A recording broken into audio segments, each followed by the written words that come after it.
So we had a wet dry run for the first game of England and Argentina's Rugby World Cup, and Argentina come out on top, and I've just got the question, how the Buffelli did they do that? And I thought you were going to score. Ask a better question, you get a better answer. Hi guys, welcome back. Let's get into this. England 29, Argentina 30. Now, as an England fan, this definitely wound me up quite a bit. Now, I think I'm going to be pretty fair in what I say here, but it's up to you to tell me if you think I'm missing the mark. Now, as you may have guessed, as an England fan, from what I've said in the build-up, I predicted an England win. My Guinness Pint predictor game, definitely got that one wrong. Let me know if you predicted an Argentinian win and you won a Guinness for yourself or a friend. Over 18s, obviously drink responsibly. Get involved if you haven't. Good fun there. But yeah, got this one wrong. Love to know if you got that prediction right. Now, first of all, the thing I wrote down is I love how the Argentinian national anthem is 80% intro, then 20% climax at the end. That's quite good fun. I always like that. Anyway, completely aside from that, unsurprising, we start off with both sides playing wet weather rugby, kick tennis game. Freddie Stewart, I think, showing his worth in these sorts of conditions, did pretty well. Who's going to blink first? It was that sort of thing. It was Argentina with a needless obstruction. Tidy phases from England in the 22, but a really poor crossfield kick from Smith. Didn't put any height on it, didn't have the chaser up flat. So the Smith-Farrell thing, let's talk about it now. In my preview videos, I'm happy for either Smith or Farrell to play 10. Probably Farrell, to be honest. It just is a bit of a waste having both. You just don't need both. It doesn't work. It hasn't ever worked for England. Maybe it will one day, but there's been no evidence, and there wasn't evidence again. They kind of take turns, but it doesn't seem necessary for the way they're trying to attack. Anyway, that was a little sign there of maybe that wasn't going to work so well. And then we get a really poor moment here from Billy Vunipola. Has the ball ripped off him, loses the ball a couple of times. I know it's wet conditions, but England were on the attack. They lose 60 metres as well, and a poor penalty, 3-0 Argentina. And that kind of was the story of the game. England on the attack in the Argentinian half, looking in decent condition, and then all of a sudden England self-destruct, either after a score or just whenever. Now on 10 minutes, England do get an early penalty, so it's 3-3, so 2 soft penalties each there. Early errors from Alex Coles, who actually I thought showed some decent attributes, but definitely nerves early on. That was pretty costly as well. On 40 minutes, England's Achilles heel, the soft penalties come again. The backline are offside from a scrum for no particular reason, 3-6. No, the theme is emerging already. To be fair, good Argentinian defence and counter-ruck, definitely heating it up. Youngs is dithering a bit, it's kind of what he does. He does get taken off in the second half, and Van Poortvliet makes a massive difference. I mean, to be fair, I think it is fair to say the only person in England who thinks Ben Youngs should start is Eddie Jones. Van Poortvliet starts ahead of him for his club, for goodness sake. So it's just starting to wind me up a bit there. Why is he playing? I'm just not sure. Now, on 18 minutes, we start to see the signs that England's attack is on top. And it's looking pretty good, to be honest. Good interplay from the forwards, good carries using the big boys of Manu and Cokanasiga. It's working absolutely fine. They're making ground, they're pouring into the 22, but then they cough up the ball, spilt ball this time from a maul. They could have just camped there. Sure, they would have got some points. But that's kind of the story of the game. England's attack was pretty decent, and all they need is the composure, keep hold of the ball, and I think they would have won the game pretty handily, to be honest. We do get a nice little spot from Smith. He sees some space in behind on 22 minutes. Forces a 5-metre scrum, and England convert it very nicely. 5 metres out, they just bring Big Joe in off his wing, smashes over, does what he does best, uses his bulk. He had a good game, did what he needed to do, to be fair to him, definitely. Now, hopefully, it's going to bring the game to life. I put at this point, the crowd definitely seem half asleep.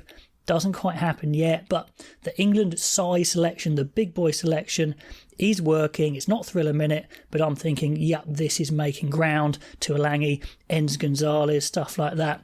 Another Youngs comment, he goes to reverse the play. It's clearly pre-planned, but it's a right mess. He passes it into touch. So I think he had pretty poor half, to be honest. Montoya gets away with a little bit of a hands on the floor jackal, but that's going to happen. So Argentina back within a point, 10-9, and whenever England crept ahead, Argentina just came back. Lovely kicking from Buffelli as well. What a good kicker he is. And Farrell kicked well at goal as well, you've got to say that. But then England are straight back on the attack. All the good phases are from England, really. Tuilagi making a big difference to what they can offer. Force a good penalty, 13-9. And at every point I'm thinking, OK, this is it. They're going to pull ahead. But then Luke Cowan-Dickie, who I did some really weird stuff. I'm not sure brain engages too much sometimes there.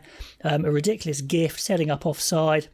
Let Argentina back in the game again, 13-12. And then England are back on the attack.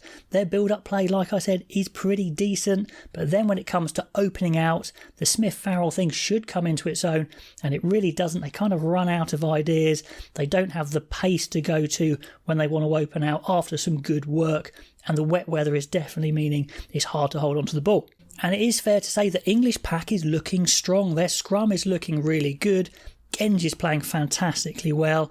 I think Hill, Itoje, I think they're all playing pretty well, to be honest. They're really pushing Argentina in the scrum, win a good penalty, 16-12.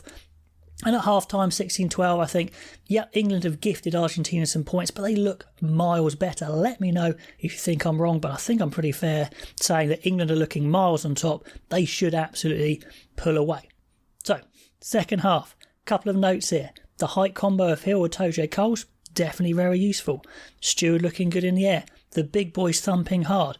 I think, as a one-off game plan to win a wet weather game against Argentina, it seems fine. The ref, goodness me, he's patient. Must be a good father. Scrum time is really painful to watch. Just speed it up, start penalising people and they'll hurry up.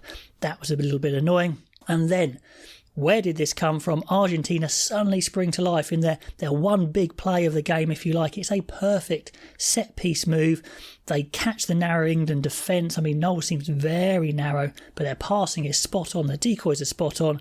Work Buffelli in on the left. Great try. They go ahead 16-17. But then, as it's been going all game, England go back onto the attack. Good stuff, making ground with the big boys. But then when it gets onto the later phases, it breaks down. Farrell has to force the pass. Maybe there's a slight flick knock on, but it's not clear. Sprint clear, Carreras. Good try, 16-24. From when it looked like England were being pretty dominant, suddenly 2 tries, and 16-24. It's an 8-point game. Now at this point I'm making notes on how I think England might want to use their subs.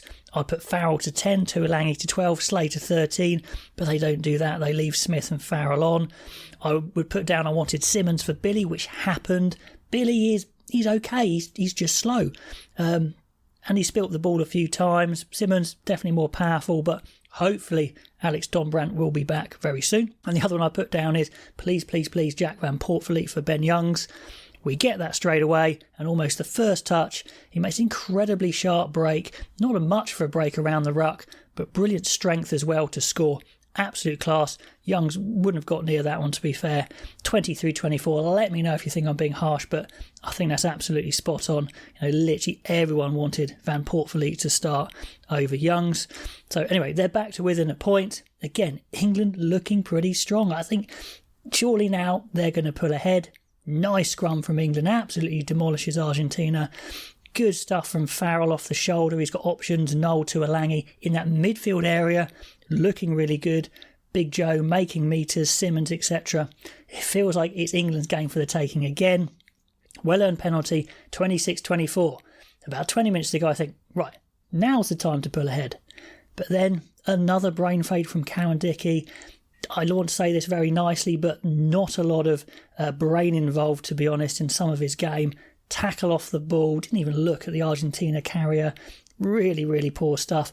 So Argentina go ahead again. And England straight back on the attack. The pattern is repeating again and again. England looking better. Power play, making good ground, some decent interplay. Farrell kicking well. 29-27. Can they actually keep the lead? No. Of course they can't. Argentina aren't really going anywhere in their attack. Sinclair just has a lie on the floor for a while, not sure why, gives Argentina the lead back. So you kind of deserve to lose when you keep giving away these ridiculous penalties when you're dominant in the majority of areas. Now towards the end of the game, England have changed their props. South Africa, they call it the bomb squad. For us, it's just weaker props, essentially. Mako gives away a penalty. Hayes gives away a penalty. Just not as good as their starters. Genji's the absolute class act there. He looked fresh. You didn't need to take him off, but I guess they're trying their squad. But that's a big weakness for England. Luckily, one player who has come on who is absolute class is Jack Willis. Great hold up in the maul. They have got a minute to go up the pitch, but it's just too late. Slade drops it. It's all over. They should have won that game easily. They don't deserve to win it by giving it away, giving all those penalties away. Argentina, look, I thought they had one really good phase attack. That try was absolutely fantastic for Buffelli. Apart from that, I don't think they did a huge amount, to be honest, apart from staying in the game and taking the gifts England gave them. I'm not saying England deserved to win, they deserved to lose, but there were so many strong parts in that game. That is the sort of game that England would be wanting to win if they've got any chance of a World Cup. Now, obviously, as an England fan, this game wound me up a right treat. Now, I think I've been pretty fair on what I've said. I've exposed some of England's weaknesses, but also praised some of their strengths. Let me know if you think I've been harsh or I've been lenient. Talk about the game, the players. I'd love to know what you think, and I'll catch you next time.